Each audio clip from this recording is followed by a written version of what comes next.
Awolowo walked his talk by establishing policies that promoted education in the western region of Nigeria.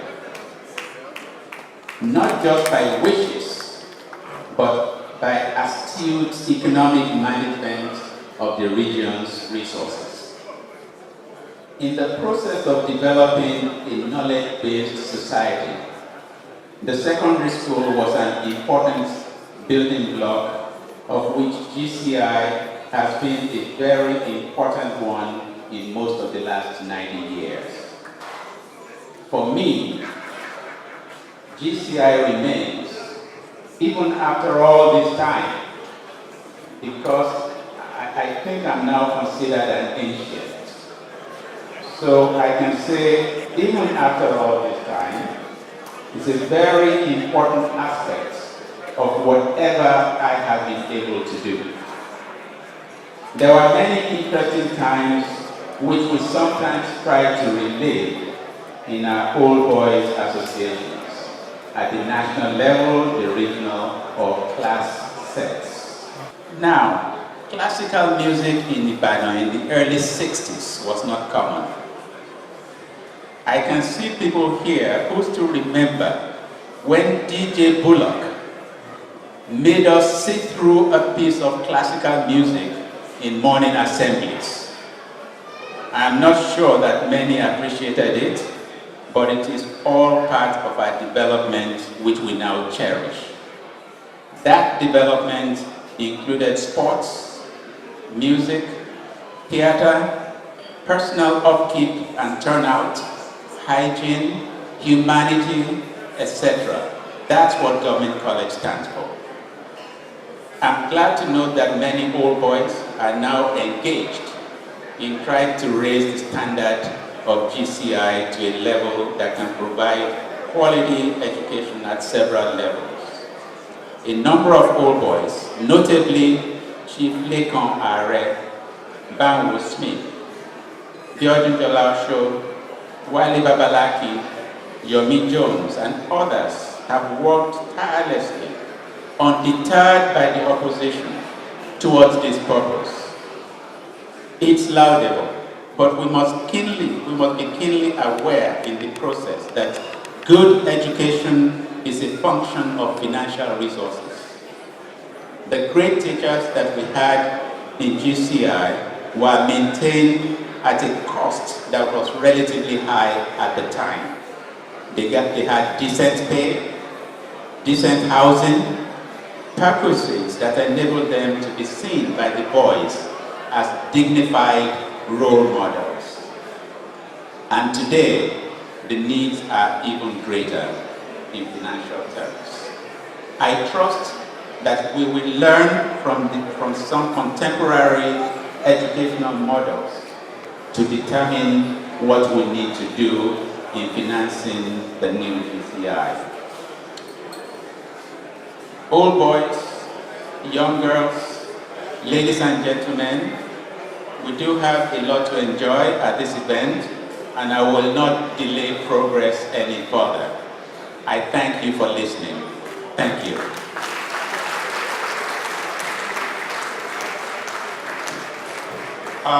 Thank you, Mr. Chairman. Thank you very much, sir. Thank you. I think that corner of the hall is too noisy. We need to appoint a prefect for that corner. Maybe I will soon come to that corner and disorganize them. I have the pleasure to call the junior boy to the high table. Meadow, Widow, would like to take the song this afternoon. The women will take the odd number, the men even number. So I'll ask the national president to lead the song before we take over. Page 66, one man went to mow. Are we ready? One man went to mow a meadow. One man and his dog went to mow a meadow. When the men when tomorrow and men, two men when is done. When tomorrow and women, women when tomorrow.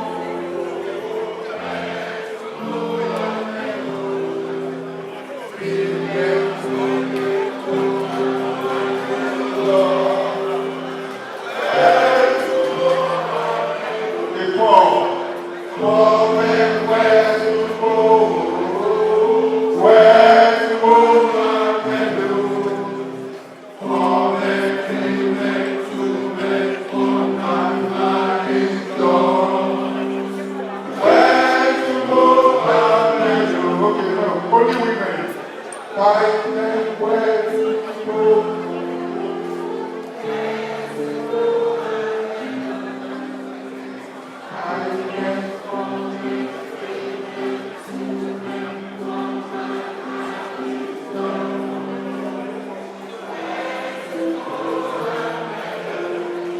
Okay, man. 6.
We have to be here in the next 2. We have to get out of this place 2 hours from now. 2 hours from now. So we have to move fast. The band was going to give us a free piece.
and Wale Adebayo.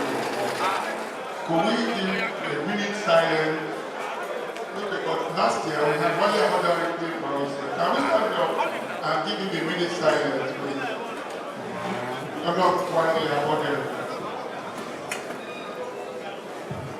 Can we rise up and be quiet? And the gentle soul rest in perfect peace. Thank you. Thank you very much. We'll now call for the introduction of the guest speaker. Permit me to call onto the high table one of the stars of honor, Wale Akinteriwa of the 1974 set. Wale Akinteriwa, please come onto the high table. Prior to his appointment as the Managing Director of NIBBSS PLC, Folashodun was Executive Director, Information Technology and Operations at the Union Bank of Nigeria PLC, a member of the Board of Union Homes, and Director, Information Technology and Cooperative Services at Renaissance Securities Nigeria Limited, with responsibility for the group's IT infrastructure in Africa. Folashodun had a stint with Citibank Nigeria Nigeria Limited as its head treasury operations between the year 1990 and 1993. Old boys, please. Old boys, please. And of course, to the delight of all of us here, our guest speaker, even though invited as the Managing Director of NIBBSS PLC, by God's divine grace, has now been appointed as the Deputy Governor of the Central Bank of Nigeria.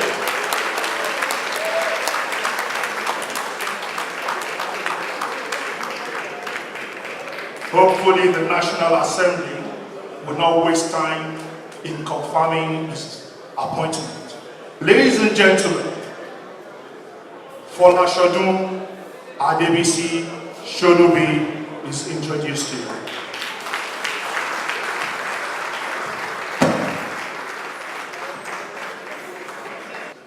Thank you very much. It's indeed an honor to have been called to stand before you today to just give a few thoughts. Most of what I will show are neither opinion nor views, but information as we have seen them. But I'd like to start at the beginning, which was January 1973, 25 years ago, when I was dropped in Government College Ibadan, field house by my father, who is here today. Daddy, can you please stand? Mommy, can you please stand? She's an old girl as well, went to Queen's School. Please stand. And I wish my father a happy Father's Day. Then I had dreams and aspirations of being an astronaut. And we can see what happened to me after that. But when I was asked to talk, it then got me thinking that many times, especially when we're young, we have dreams, we have aspirations, we have views, we have visions, and we look at the future, usually in dream, not always with facts. So what I have are two quick clips that share a vision of the future, and they are publicly available on YouTube. So if you'll humor me please for minutes, I will show the two.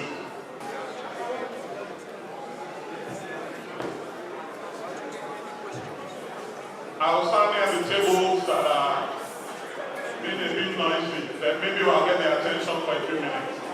But what the presentations were trying to share was that the world is changing. And the world we have today, two things are important: technology and people. The largest English-speaking country in the world will be China by 2020. and Chinese is the largest language most people will be speaking. Spanish will be the second language. If you go to the US today, you'll already see that across the East Coast and the West Coast, Spanish is the most popular language that is spoken. About a quarter of the population will be Chinese, and the average person will be 34-year-old Indian, male. So the question that we ask them is that, what do we know about ourselves in Nigeria? Because data is the generation that we are moving into. In the next 10 years, it is projected that we'll have 20 million cars driving themselves, and car insurance will be on the way out. Because once you have automated cars driving themselves, you really don't have to worry about the accidents that will occur. So what I want to do is show that we need to start getting serious about information in Nigeria. And what I want to share is some of the data we have gathered in our industry, or my industry, which is banking. How many people do we have? We are told we have 194 million Nigerians in Nigeria. I wouldn't doubt those numbers. But I can tell you, we have 33 million people who have bank accounts in Nigeria. So what does that mean?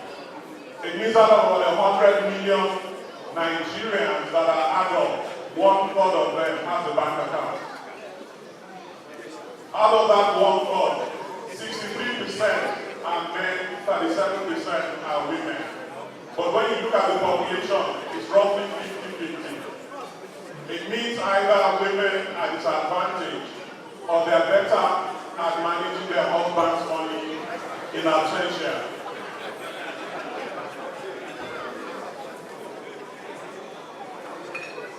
It also shows, if they will get the presentation up and running, that about 38% of all bank customers live in Lagos.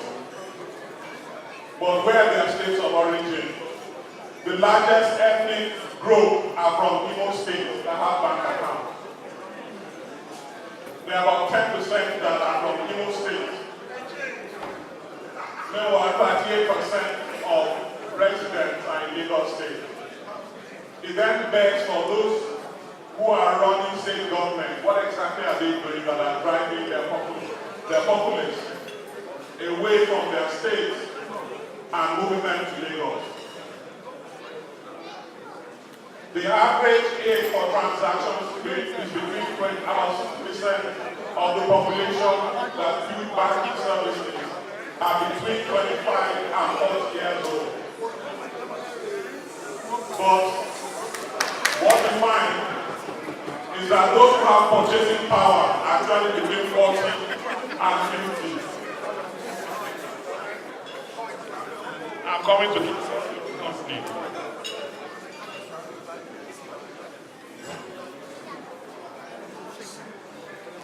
What we are hoping to share in the presentation is that Nigeria has such a lot of opportunities and very little that have been done. There are about 140 million phone lines in Nigeria. 90 million of those phone lines are owned by the 33 million bank customers. So when we start talking about economic debt in Nigeria, when we start talking about how big Nigeria is as a country, we need to realize that if we're only taking advantage of 1/3 of our opportunity, there's actually a lot more that we can do. Because every time we look at the economy and the GDP, and we look at Nigeria and we say we are the most populous, and from the point of view of GDP, we have the largest in Africa, or we used to have the largest in Africa. The question that should be asked is how many of us are actually contributing to it? We have a slice of those numbers and said, let's take Lagos State as an example. When you look at Lagos State, which are the largest group of people that contribute? They are from Ogun State, next door to them.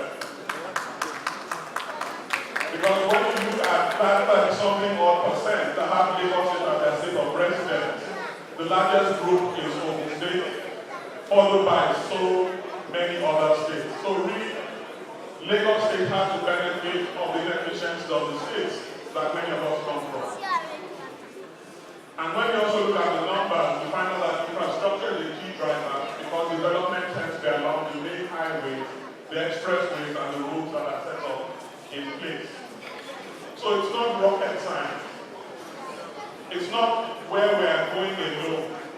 The question is how do we plan to get there? And my intention was not to tell you how, but to share and open your mind as to what is happening. Because when you see the statistics around the world and talk about